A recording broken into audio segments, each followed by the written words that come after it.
Bonjour tout le monde et bienvenue une fois de plus sur Chanson Gonga Georges. Aujourd'hui, je vais vous expliquer le fonctionnement du protocole ARP, Address Resolution Protocol. C'est un protocole qu'on trouve dans le modèle OSI au niveau de couche liaison des données, c'est-à-dire couche 2, en allant de couche 1, couche physique, on est au niveau de liaison des données. Et quand on parle de liaison des données, on voit l'adresse MAC.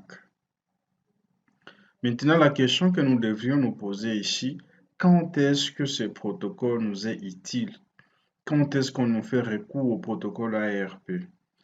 Voilà la topologie ici qui va nous servir d'essai pour comprendre à quoi sert le protocole ARP. Je prends la machine D ici qui veut communiquer avec la machine 4. Au départ, dans la construction de la trame, l'adresse MAC, ici nous sommes au niveau de couche 2. Pour la machine, l'adresse MAC source est connue. Et ici, l'adresse IP est connue. Mais l'adresse MAC de destination n'est pas connue. Maintenant, comment la machine fait pour que la machine connaisse maintenant l'adresse MAC de la machine destinatrice? C'est ici où entre en jeu le protocole maintenant ARP, c'est-à-dire il y aura des messages, il y aura des requêtes qui seront envoyées au niveau du gateway, par exemple dans mon cas ici, au niveau du routeur, pour chercher, pour demander l'adresse MAC de la machine destinatrice ici. Et quand les échanges de requêtes seront effectifs. Maintenant, c'est après qu'on viendra maintenant remplir la trame ici avec l'adresse MAC source et l'adresse MAC de destination. Donc, on obtient l'adresse MAC grâce au protocole ARP. Ayant déjà connaissance de l'adresse IP de destination, maintenant, quand on veut avoir l'adresse MAC de destination, c'est le protocole ARP qui entre en jeu. C'est le protocole ARP qui va nous servir de comprendre ça, pardon, donc de trouver les informations, d'avoir l'adresse MAC, j'allais dire. Et voilà la topologie qui va nous servir d'essai pour comprendre. Et je vais aussi utiliser un sniffer pour voir les messages qui sont échangés. Dans mon cas ici, j'ai configuré le routeur ici comme étant le serveur DHCP, donc il va attribuer les adresses IP à des machines ici. Je vais lancer un sniffer directement pour qu'on puisse voir des messages qui seront échangés. Oui,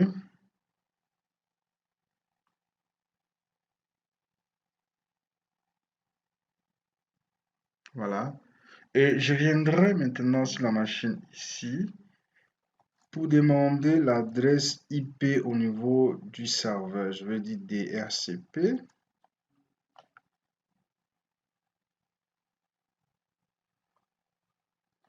Et si je fais show IP, on m'a attribué comme adresse IP 10.10.10.2 et l'adresse de gateway c'est 1. Maintenant, je reviendrai sur mon Washa ici pour voir maintenant. Ici, je vais faire comment? Je vais tenter de faire communiquer avec la machine, avec le gateway. Je vais faire le ping 0, 0, 1. 1, je valide. Et je vois que ça marche.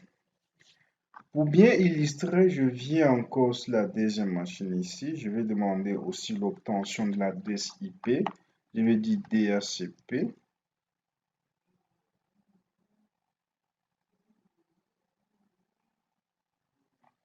Et je vais faire un ping maintenant. Ici, j'ai comme adresse IP show IP. J'ai comme adresse IP 3. Donc, je vais faire ping 10, 10, 2, pardon. Ça marche. Maintenant, je veux revenir sur mon rachat pour voir maintenant comment le protocole ARP nous a servi. Parce que je disais, Le protocole ARP, c'est un protocole connaissant l'adresse MAC, connaissant pardon l'adresse IP et ça nous permet d'avoir l'adresse MAC, par exemple, de la machine destinatrice. Ici, maintenant, je vais filtrer. Je vais dire ARP et je valide.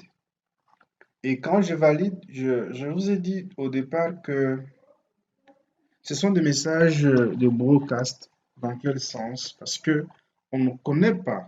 On connaît l'adresse IP. Maintenant, on envoie le message à tout le monde et la machine qui a l'adresse, par exemple, IP tel, et du fait que nous, on demande l'adresse MAC, dès qu'il va se reconnaître, eh bien, il va nous répondre.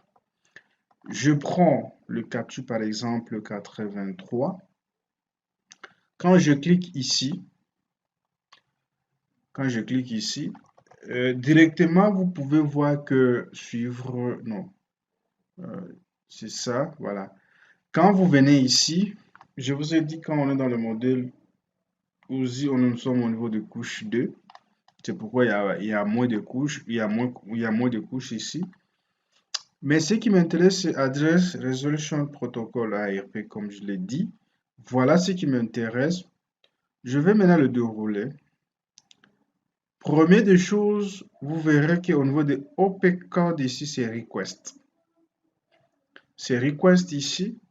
Et vous allez voir que ici, la machine qui a l'adresse IP 10.3 et qui a comme pour adresse MAC le 0050 79 66 68.04, c'est ça qui est ici, c'est ça, c'est l'adresse MAC. C'est-à-dire quoi? Ici, c'est la machine ici qui demande. Maintenant, c'est la adresse c'est la machine ici qui demande. Il demande maintenant qui a la machine qui a cette adresse MAC, qui a cette adresse IP. Il a comme quoi comme adresse MAC. Mais comme c'est un message de broadcast, ça concerne toutes les machines.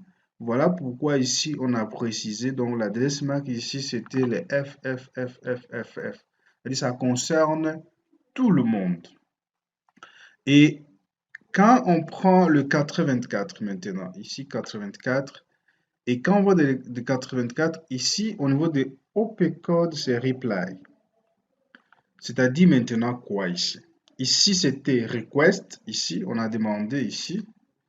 On a demandé ici, c'était request. Maintenant, ici, c'est la réponse. C'est la réponse.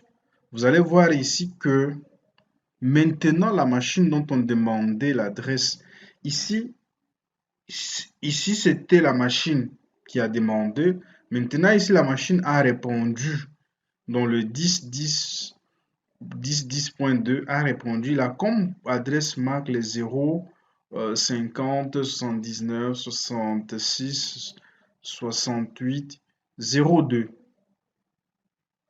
Ici, c'était la requête qui était en broadcast FFF parce que on connaissait seulement l'adresse IP, mais on ne connaissait pas l'adresse MAC.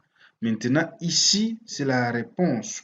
C'est la réponse maintenant provenant de la machine maintenant ici qui nous a indiqué voilà son adresse MAC. Voilà un peu en gros comment fonctionne le protocole ARP. Mais vous allez voir que en dehors de ça, il y a aussi quelque chose. Le message, la requête est en broadcast, mais la réponse n'est pas en broadcast, c'est en privé. Parce que là, maintenant, on connaît maintenant, c'est-à-dire on n'a pas besoin d'intéresser tout le monde. Regardez maintenant quelque chose que j'aimerais vous signaler aussi. Il y a les ARP gratuitos. À quoi sert ces ARP gratuitos? Le ARP gratuitos, là, ça sert à faire quoi? C'est-à-dire quoi? Une fois quand la machine arrive dans le réseau et que la machine demande l'adresse IP auprès d'un serveur DHCP, maintenant la machine, il essaie de lancer ce qu'on appelle la requête ARP gratuitos pour vérifier que l'adresse qu'il a, une autre machine n'a pas ça dans le réseau. C'est là pour dire quoi? Ça permet de détecter s'il y a des conflits des adresses IP. Alors, si vous voyez au niveau de ARP Gratuitos, il y a la réponse. C'est-à-dire, vous devez déjà comprendre une fois que l'adresse IP qu'on vient de vous attribuer, une autre machine en a déjà ça dans le réseau.